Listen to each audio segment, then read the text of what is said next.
You're listening to The Dealmaker's Edge with A.Y. Strauss, diving deep into stories behind commercial real estate leaders.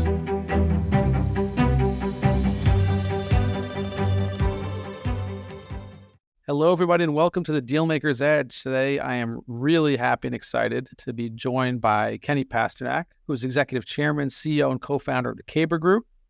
KABR Group is a value-add and opportunistic private equity real estate firm. We actually had Adam Altman, his partner, on an earlier episode. Since 2008, Kenny's identified over 100 real estate investments and raised over $500 million in discretionary funds and private equity partnerships. And his background prior to the real estate business, although he's been in the real estate business for quite a long time, back in 1995, Kenny founded Knight Capital Group, a global financial services firm responsible for the execution of equity transactions and institutional sales and trading. And he served as CEO and chairman for 7 years. And in 1998, KCG completed its IPO. And in 1999, completed one of the largest follow-on offerings. And then in 2000, subsequently completed a $1 billion acquisition of Arbitrade. Under his leadership, Knight Capital Group's market cap exceeded $5 billion. Kenny's won Entrepreneur of the Year by Ernst & Young for these accomplishments and other accomplishments. And he began his career on Wall Street in 1979 at Spear, Leeds, and Kellogg, now part of Goldman Sachs, and rising to become head of NASDAQ trading. So, Kenny, you have a unique background, not just in real estate, not on Wall Street, but you've done so many things. And our goal over the next 30, 40 minutes, however long we have, is to sort of get your story out for the benefit of all of our audience. So once again, really thank you for taking the time. I'm really so happy you're here. Thanks. That's a very laudatory introduction. Yeah, I think we could just jump off to the early days, like we were talking about earlier, your beginnings prior to working on Wall Street. Maybe you could talk about where you grew up, how you grew up, and then how you sort of made that jump to Wall Street. Well, I mean, probably a couple touch points is my father owned a used car business and a repair shop, and he was a failed serial entrepreneur. And I learned a lot from his failures as much as you might from successes, and spent a lot of time with him from about 12 on to go through all his machinations with his various business endeavors. So that was the first, I would say, inkling that I wanted to be a businessman. I used to read biographies in the library, and I'd always read about people who were like Andrew Carnegie, and those kind of biographies interested me more than a Civil War general or a politician. And today, many people know me as a trader, stock trader, but I tend to view myself as an entrepreneur who can build businesses. And I've done that starting out in, I had a car business with my father at about 14. And then basically have been involved in building businesses or part of entities building businesses for the last, I guess that's around 55 years. So I'm a serial entrepreneur who happens to pick both real estate and Wall Street equities and options as an asset class. Perfect. It's interesting how the entrepreneurs always sort of out themselves at an early age. They're the ones, hustling, selling something in their teen years, sometimes even earlier. And it's just the makings of oftentimes much greater things. But then you could talk about, maybe if you don't mind, you grew up in the Catskills area, you went to New Paltz, which you graduated in 1977. And then from there, maybe your leap towards Wall Street. I understand it wasn't easy getting a job on Wall Street back then. Well, I went to New Paltz because, to be honest, it was 3 girls to every guy, and it was a half an hour from my house in the Catskills. So while I got into a lot of other, let's say, more selective universities, I chose the path of least resistance. There was an ed major because it was basically a teacher's college back then. The business school actually likes to take credit for me. I'm on the business school Hall of Fame, so to speak, but they didn't start till 1982. I was long gone by then. I was there between 72 and 77. And what might be interesting is I give this speech from time to time in New Paltz, is I actually took an ed degree, and life's like a Rubik's Cube is what I always say. I was a pretty good trader, and I was telling the other traders there, to my bosses, that their attitude toward Union Capital was dysfunctional. Everybody was somebody's cousin Vinny from Long Island, and they basically had family connections. I didn't have any of that. So I had to basically harass them, and they gave me a job as a librarian where I sent away for annual reports. And I did that for about 2 weeks, and I have a pretty good memory. And I came in the trading room, and I could ever really get, memorize quotes. I would go in there when literally there was no technological dissemination, computer dissemination of quotes. You actually have to call in and get a quote and then trade on that voice quote. Everything was done by telephone. And the long and the short is I found a guy who had a particularly inept assistant, and I went in there and memorized his quotes. And then I asked him if I could sit in that. It was actually a gal's seat and help him with the quotes when she went out to lunch, get lunch for him. And about a week later, he said, let's you and her switch jobs. Now I got to be a quote boy. And then the next seminal event is I was one of the few guys who actually tried to understand about stocks. And I would read the annual reports that I was sending away for. And I would take a longer viewpoint on, as a market maker, where I combined that with, let's say, investing knowledge of what the stocks were inherently worth. And I would build investing positions along with my trading book. And I ended up adding a lot of value to this gentleman who I was assisting. And then I had some good fortune. He went to Florida on vacation for a month, and he was calling in every day. And he got really sick, and he got laryngitis, and he couldn't call for a month. And I broke the record for the most money anybody ever made. So the CEO decided I was too valuable to be an assistant. And then maybe subsequent to that, I then told him the story about everybody's cousin Vinny when he asked me what I thought about why was I a good trader? Like, how can I make more of you? And I said, well, you could create a meritocracy, and you could actually give people aptitude tests, which I learned about as an ed major. So imagine I'm in an environment with Harvard MBAs. I'm the only guy with a BA. I was a gentleman B student at best, and I had an ed degree, but I understood this idea of both nature and nurture through aptitude tests and training programs, sometimes called curriculum, that a teacher does. So I proposed this concept that I would actually go around to these universities that had guys with a chip on their shoulder, kind of better universities, but not super elite. Like I'd go to Muhlenberg and Hofstra, not Princeton and Yale, and I'd give these aptitude tests, and I'd know the correlations using a simple thing I learned in college called statistics. So I knew who the best guys were, and I could literally give them the test and see what tests correlated to outcomes. So I could give it to Aaron Judge, and I could create a metric around him, and I could look for other Aaron Judges. To use a sports analogy, and within 3 years, basically about 2/3 of the staff were people who would come into my training program, and other people either were working or left the business.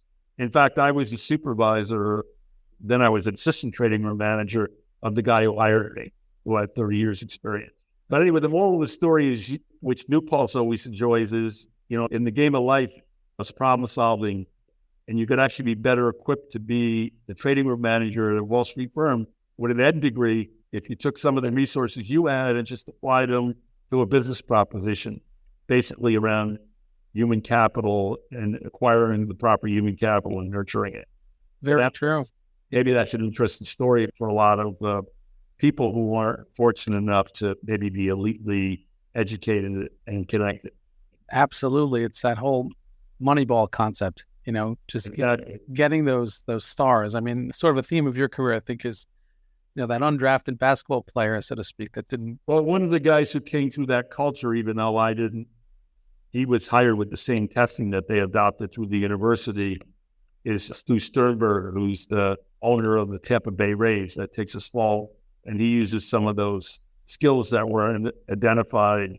He was actually a superstar options trader who could know the fair value of options, that's fair equity options, and that when they sold out to the Goldman, he had some bucks, and he was a sports fan, and he went to his second career at Tampa. Amazing. So you're at Spearleys and Kellogg, started as a librarian in 1979. Fast forward, all of a sudden you're senior vice president, limited partner, trading room manager, recruiter extraordinaire, building this firm further and further, winning awards. And then 1994 comes along, and you decide it's time to start Knight Trading Group. Maybe you could talk about how you knew it was time, what was the impetus. That was sort of your first entrepreneurial leap, so to speak, in the professional world, beyond just internally growing and growing and growing. Well, I was building businesses internally, and to give credit to the Spearleys culture, they recognized that I had business building talents, and they gave me like real-time assignments that honed my skills. I don't want to make it seem like it was an overnight success. I was there for 17 years, learning, a heck of a lot about running a business. But around 1992, and I'll take people back because some of your audience may be younger than that as far as being born, the only way you could get on the internet was through a dial-up modem.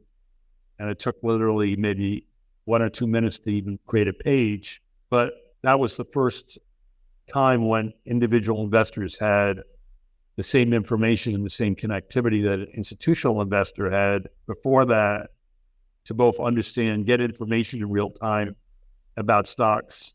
And that includes both like 10Ks and 10Qs and annual reports, but also even real-time quotes, believe it or not, weren't available. You have to actually call a broker and ask them what the price was on a stock. Talk about a weird concept. And I saw how the behaviors changed when people had their trading behaviors, and they became very, very empowered. And their volume increased in many cases 100-fold. And then I went and talked to a relative who was a technologist, and he talked to me about this thing called broadband, where you'd have, the kind of speed you have today and how ubiquitous it would be. And I quit I actually wrote a business plan for Spear Leads. They just do a spinoff, and they more or less rejected it for a number of reasons, mainly because the status quo was too profitable for them. And building a next generation entity that took advantage of that empowered, self-directed investor was not that attractive, because my prediction, which was correct, was the margins would get destroyed, but the volume would grow exponentially. And you'd have to automate everything and really drive a lot of value to the customer and be able to make money in a revenue capture compressed environment. In fact, retail commissions today are zero. They were $59 in 1994 for a trade.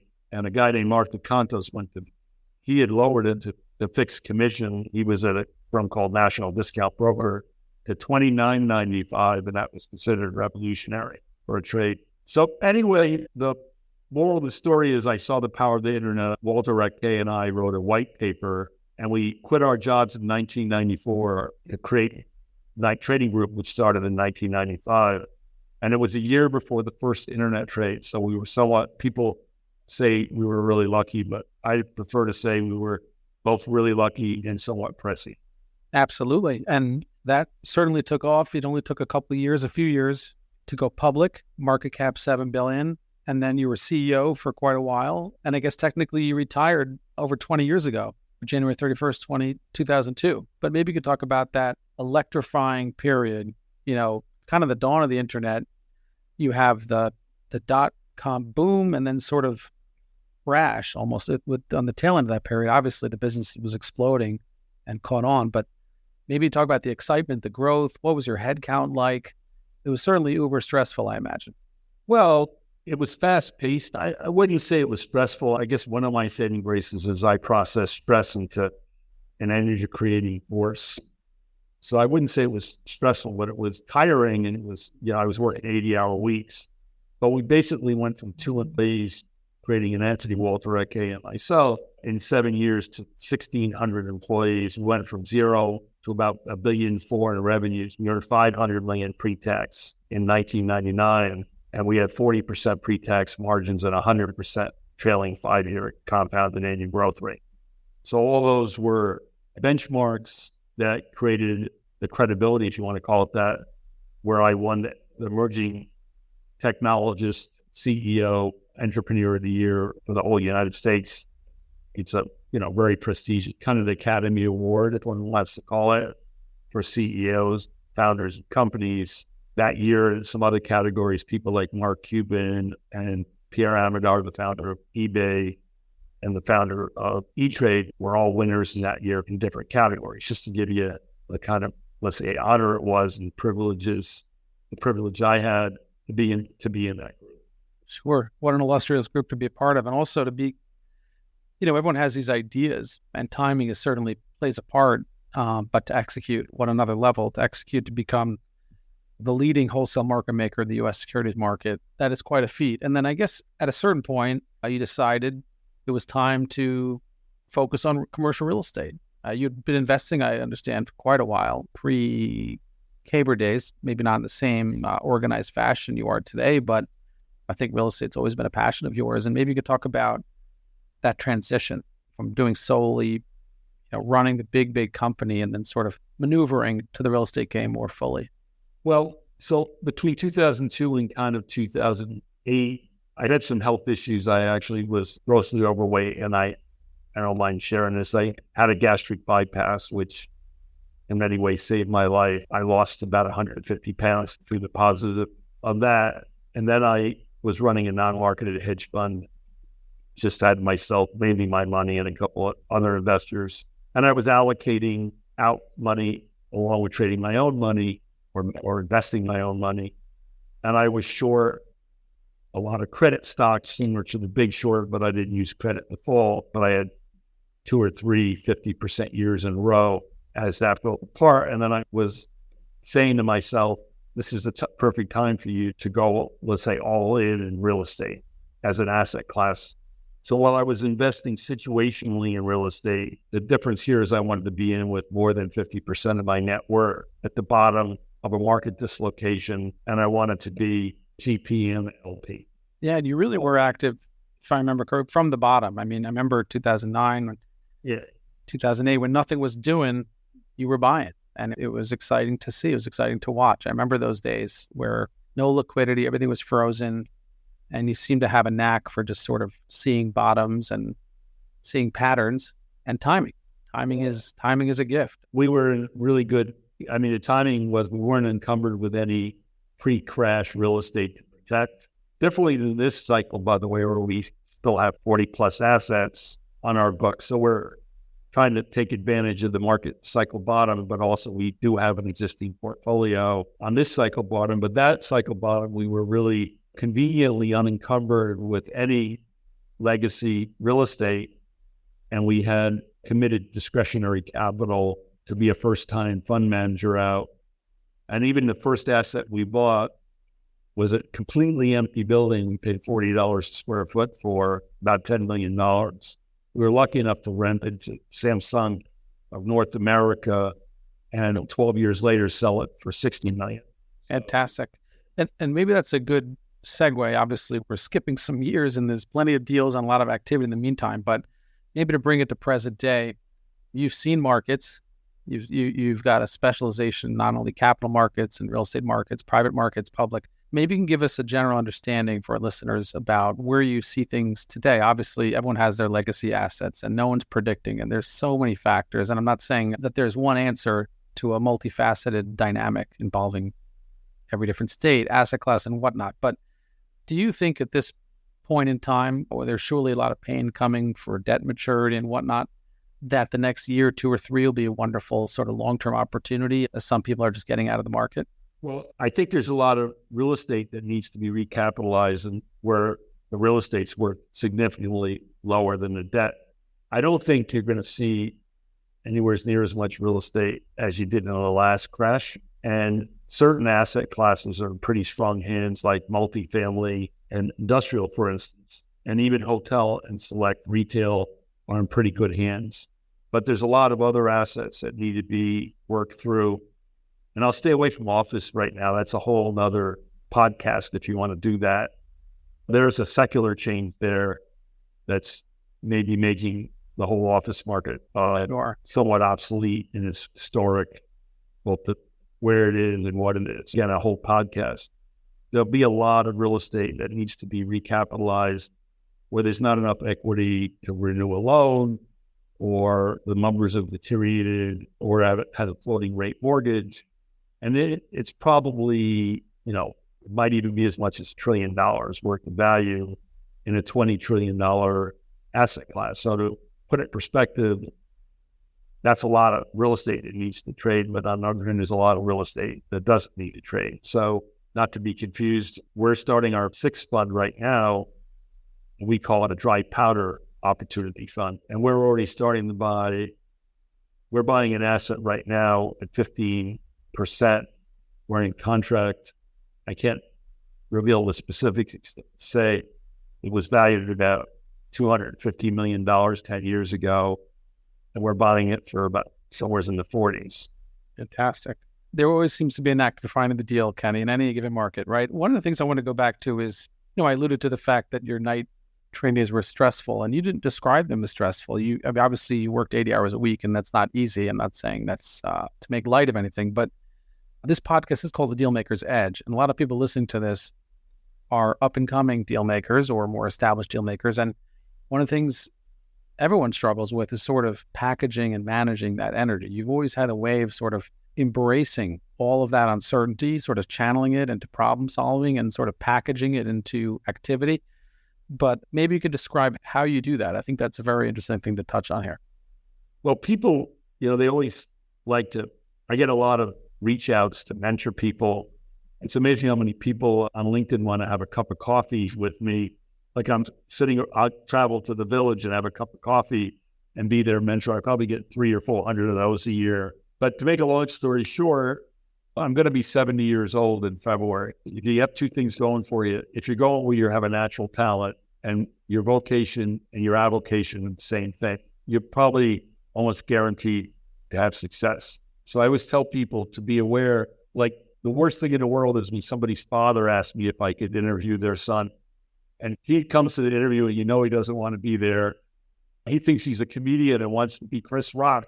He doesn't want to be me. And, the right guy is the guy who wants to be me. There's actually a young guy here who has a $10 million a year business right now who at 16 wanted to be me. That's the right attitude to have to your profession.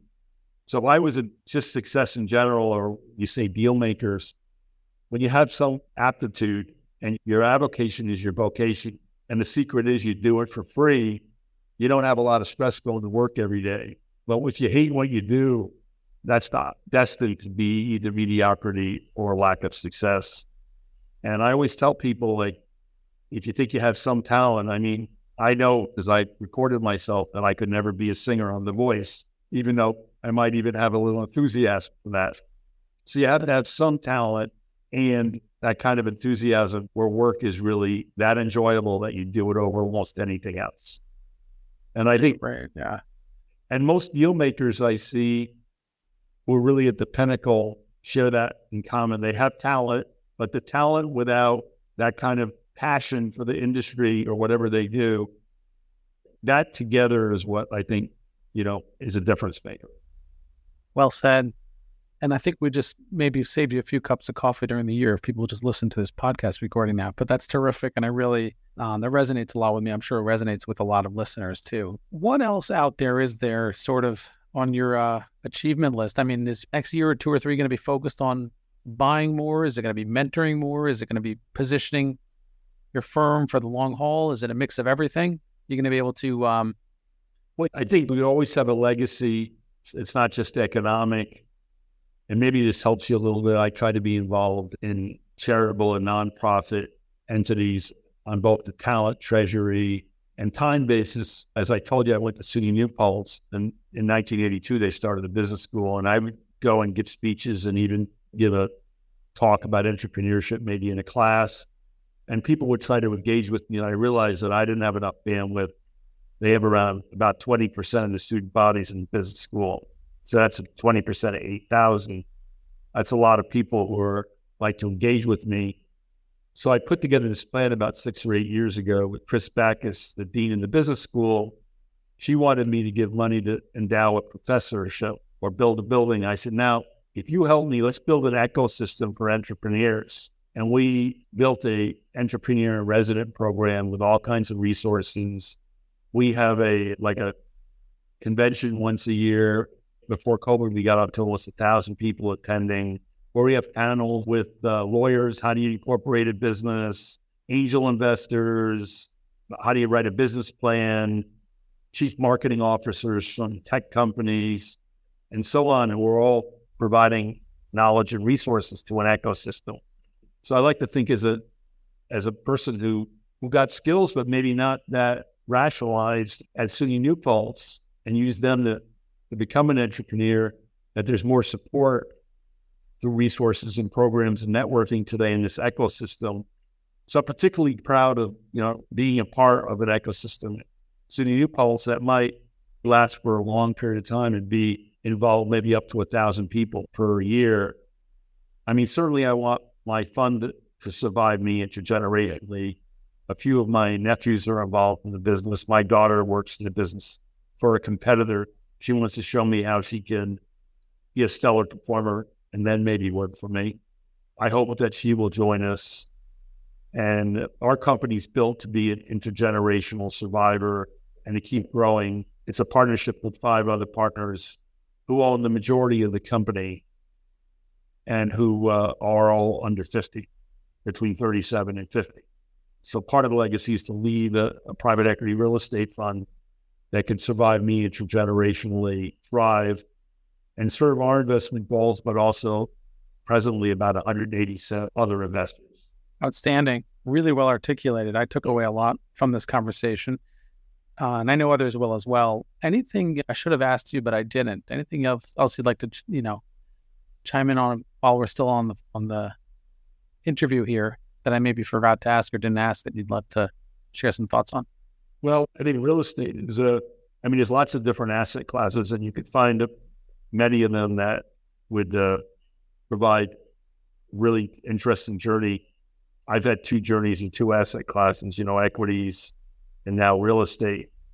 And I would just say the thing that's interesting about real estate is unless they figure out how to, at Facebook, give you a house that you can actually sleep in at night as a physical asset, it's probably not going to become obsolete, at least in the conventional sense. It's about 20% of the economy. And I personally think between the economic activity and the fact that you're producing like great housing for people at all different levels, it's a great way to participate in your community and be a legacy of accomplishment that I think gives a lot more than it takes. So I'm particularly proud of being a capitalist in 2 asset classes. And I think as a legacy producer, having produced value to society, had a great time and got paid pretty well. So to sum up kind of the asset class and my own personal journey. It's a really, really fabulous journey you've had and will continue to have for many years. And again, Kenny, I just really want to thank you for spending the time.